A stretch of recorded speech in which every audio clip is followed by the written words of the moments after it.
Agile means no documentation, right? Maybe. That's debatable. But too many projects, I think, suffer from high levels of inefficient communication, as well as a lot of increased costs because of rework due to the lack of documentation or no documentation. Don't let this happen to your team. Stay with me while I'll share what I think is the one type of documentation that can really help your project and your team succeed. Firstly, what are the types of documentation you might want in a project?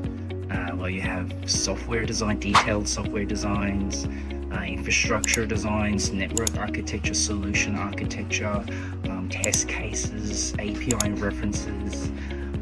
You have processes, SDLC processes, maybe Git branching processes, triage processes. There's a lot you can have. So which ones are the ones that are truly going to provide a lot of bang for their buck? Well, let's think about what Agile says. If you look at the Agile manifesto, it actually says working software over comprehensive documentation. Now, what does that really mean? It doesn't mean that they don't like comprehensive documentation. It's that they prioritize working software over comprehensive documentation, and they still value documentation. It's just more about when you have big projects with limited budgets, where do you actually spend your time?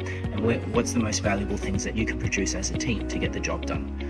And so it's always about priorities. So in no way does Agile or the Agile Manifesto, which sparked all of this, in no way does it say documentation is bad, don't do it. It's just saying prioritize rightly. Let's not forget that also these days you can automate a lot of your software documentation if you do things right. You can generate out designs based on your code.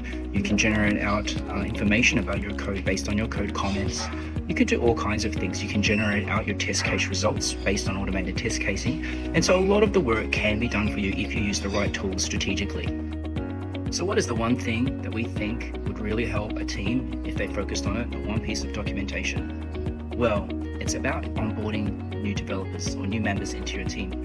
If you get enough documentation in place so that that team member can understand where to get the code, what the design is like, how to make a change, how to test it, how to deploy it, and those basic things, well, that should be enough for your whole team to operate effectively.